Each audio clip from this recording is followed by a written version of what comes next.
แรงแรงแรงแรงแรงรุนแรงรุนแรงตกแต่หมัดหนึ่ง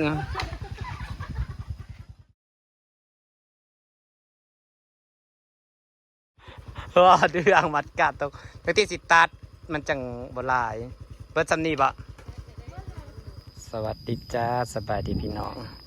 ก็แก่กะมาไปดำนาพ่อประซองไห้นี่นะโอ้ยไห้บักใหญ่ทางเดินยศอายุปัสสะพ่อเนี่ยเศษจากเบิดทงนี่หน้านะจะกินยังไรก็ดอกกระดิ่งแท้เมื่อยหน้า2 คนนะ200อยู่มาให้นั่นนะดำห่างนั่งบ้านไห้บักใหญ่เศษขายบ่บ่เคยได้ขายจ้าปีหน้าน่ะไปตักเข่างามมาปัดงามแล้วก็บ่ได้เข่าเนาะแปลกป่ะรีบหลายสูงมันจะเป็นเขารีบอุ้นเขา11คนรีบนั่นตัวพอใส่เข่าไอ้เตรียมหมูเราจังได้ขายซะหนักกันนักงามที่เตรียมหมูก็ปล่อยงูกินโกนกระโบกกระเบียด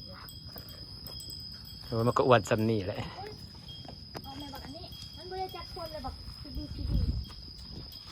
อ๋อนี่ขึ้นเลยว่าตัวนี้มันบ่ได้ชนยังไงใหญ่อะไรเป็นบ้าเลยแรงบัดนี้ใหญ่แล้วถ่ายมันมาถ่ายแฮปหน้านะจะหน่อยก็เจ็บมาอีกก็ยากอีกนะฮะ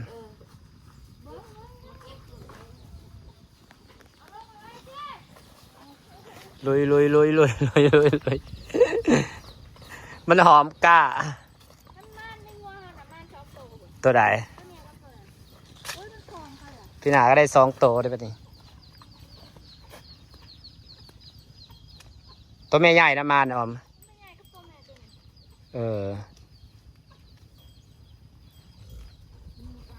พี่หนาก็ได้2 ตัวให้เป็นนี่ตัวแม่เบิดตัวเด่นนะพี่หนาให้ตกแต่ตัวแม่เด้อ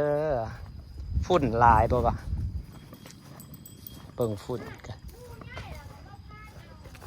โอ้แฮปปี้สุกกาลงไปแล้ว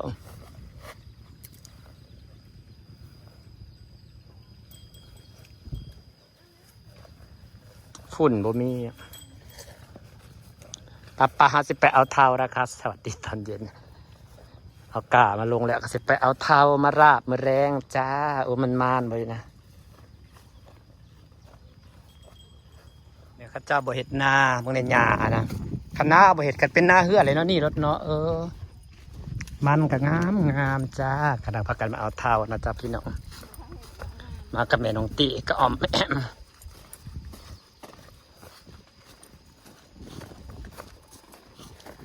ต้องมาสอนเนาะ ก็ห่วงอยู่วะเนาะไว้น้ำหลาย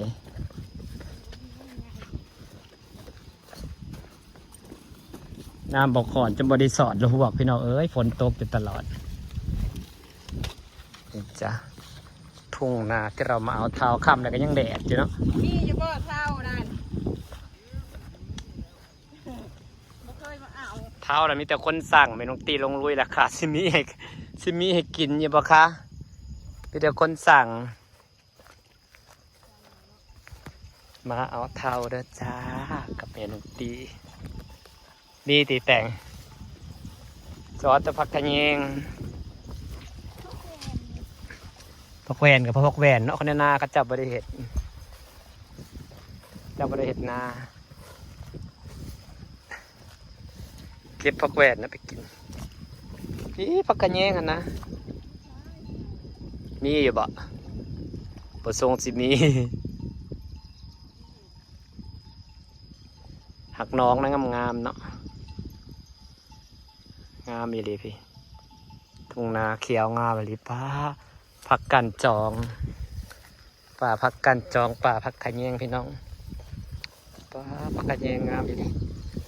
บ่มีติดแต่เป็นองทีบ่มีผักขะแยงบ่มีเท้าลุยเอาเท้ามีอยู่บ่ได้ลุยขักลุยแหน่จะเอาเท้าไปลาบมีแต่คนสั่งสิพ่อลาบหรือว่าเท้ากระไดก็เป็นเหงาอยู่บ่เตงทรงสิได้ลาบดอกพี่น้อง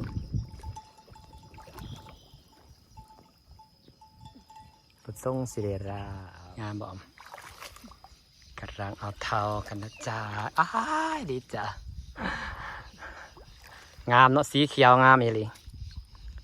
แม่น้องตีกำลังลุยเอาเทาอยู่นะสีเขียวงามอีหลีเทานะมันอยู่บ่เลิกปะตัวมันมีกี่ฝุ่นนะเต้เป็นเงาครับงามนี่จะเทางามจ้าสีเขียวจิ๊บสีเขียวสัมสีลาบบอกเลยว่าเมื่อ บ่ลืมเลยเนาะเด้ไว้อยู่ห่มอยู่นะเมื่อพอลืมกระเป๋าติดตายแหละได้กินเท่าลืมเงินลืมทองเมื่อนั่งหายได้แบบนี้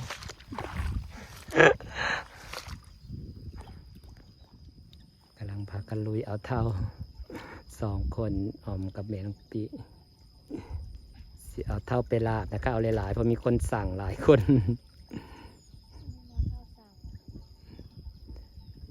ทั้งบ้านหาของไว้ใส่เรียบร้อยแล้วพอได้ก็อยากกินลาบเท่าลาบสาหร่าย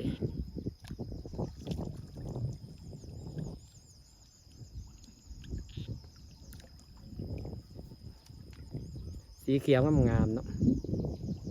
น้องนี่เขากินตลอดเนาะปีก่อนก็มากินได้กินสุปีเขาจะไม่ได้เห็ดนาเราใช่ไหมแบบเป็นนาเหือจนเบิดพี่ซูเมอร์สมัยนี้คนบ่ค่อยเห็ดนาใส่เบิ่งพี่น้องทงนาเขียวค่ำแล้วก็ยังแดดอยู่ตรงนี้ที่แท้ค่ำเลยเนี่ย4 โมงแรงเลย4-5 โมงเลยยังแดดจิกับบรรยากาศที่เรามาเอาเทานะจ๊ะนี่ค่ะ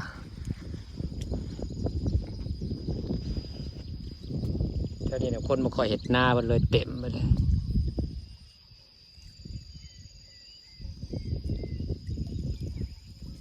เงินเราก็บ่เห็ดหน้าเนาะ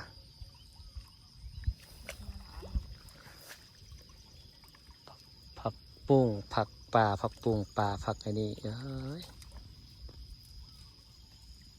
คุณแปลว่าปีนจับขาคุณละโตชักเม็ดนี่นะจะเบิดญาติอยู่ทั้งปีเนี่ยงูจับหางตีดินในกันปีนี่เขาอ่อนคอยยอมในญาติ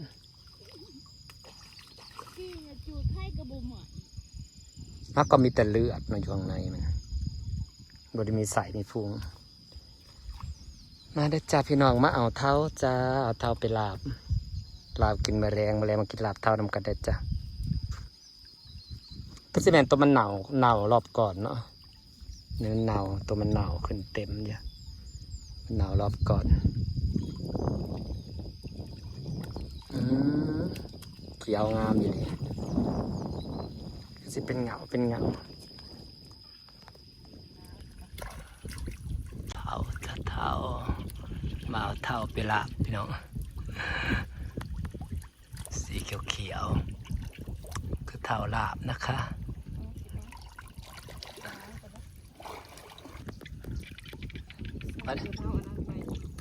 แนมลงไปจะเป็นเงาอีกไหมปุ้นมันขึ้นแล้วมันทำงานเงาใหญ่เลย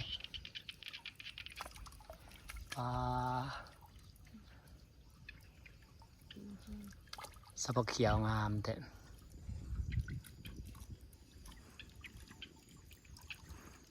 งามเท่านะพี่น้องเอาเลย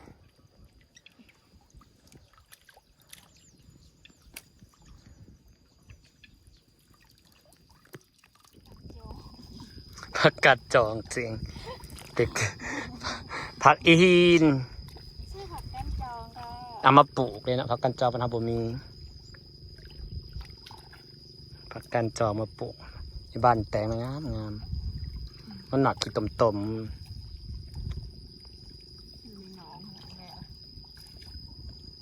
จ้ะ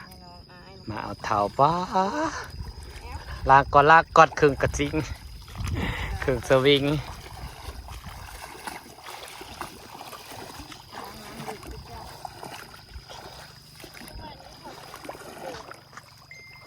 ล้างน้ำใส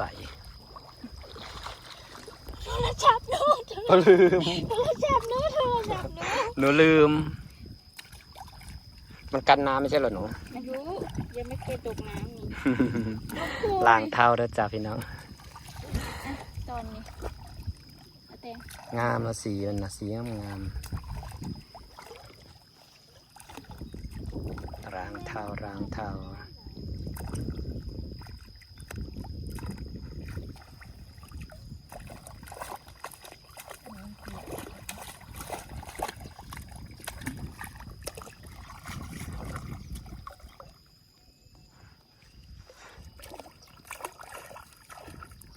จ้าแล้วก็ไปเลือกอีกบ้านเขาอีกทีหนึ่งเด้อจ้าพี่น้องจ้านี่แหละวิธีการเอาเท้าสางเอาตามนี่แหละกะสิมีขี้ฝุ่นมีขี้เหงื่อมีหยังเนี่ยจังหน่อยแล้วก็จังไปเลือกก็ไปล้างอยู่บ้านเขาอีกทีหนึ่งจ้ะอันนี้เป็นเท้าธรรมศาสตร์นะครับแหล่งน้ำก็น้ำที่บ่มีเอียงนี่ค่ะกลางทุ่งนากลางธรรมชาติ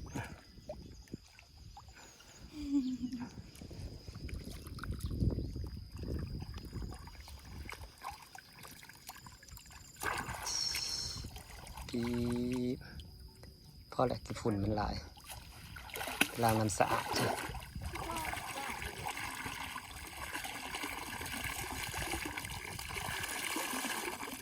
จะเคือน 3 4ประเต็น กระเต็นไข่ลมน้ำงามเทานะ ที่เพื่อยายหมอก เอาไปเผื่ออีกหลายครอบครัวพี่น้อง ไปขายด้วยจ้ะ นี่ ไปเพื่อ ป้าอุ้ยจะกิโลดินี่เสียงอึดจะกิโลค่ะ ไปเบิ่งอีกเลยไปขึ้นก็ ไปลุยอีกรอบหนึ่งนะคะเดี๋ยวน้องตีจะลุยไปอีกรอบนะสดนะจะว่ามีนะ มีบ่อ ป้าเริ่มค่ำเริ่มมืดแล้วจ้าพี่น้องจ้าจะพากันเมือนะคะ จะได้พากันกลับแล้วโอ้ยเท่ากันงามๆพอกันลาบอยู่บ่เด้ลายเฮือนพอกันลาบอยู่บ่เอาไปนี่บ่แม่นซับไปจะกินแต่หาเดี๋ยวเพื่อเฮือนทางขางนำเดี๋ยวน้องเพื่อเฮือนนั่นเฮือนนี่เฮือนนั่นเฮือนนี่เพื่อเฮือนทางขางนำนี่ผักขะแยงสวยๆจ้าเก็บหน่อยเถอะ ลองเอาอีกก่อนรอบหนึ่ง ถ้าพักไอ้กูสิบ่พอก็กินมันหลายเฮือนมันมีแต่สนนี่บ่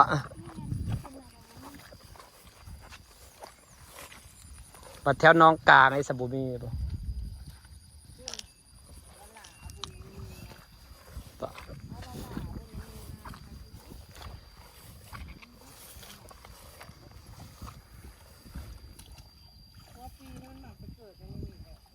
อ๋อ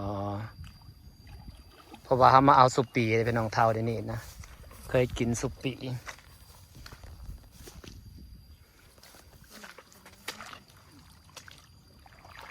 มีแต่อยู่สดนี่สดเดียว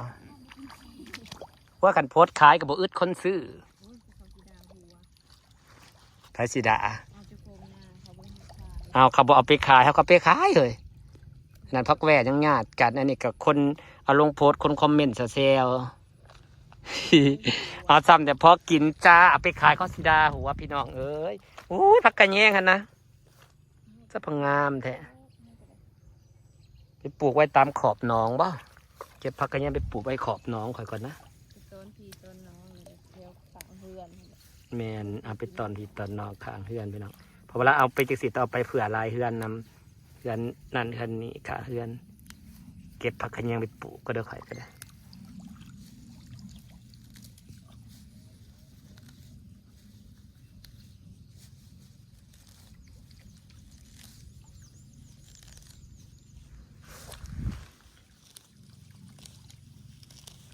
เสร็จแล้วพอหรือยังพอแล้วเมื่อแล้วค่ำแล้วบัดนี้สิได้พักกันเมื่อนะจ๊ะค่ำแล้วจ้าเผาก็ได้เต็มกระตาเห็นตีข้างล่างนี่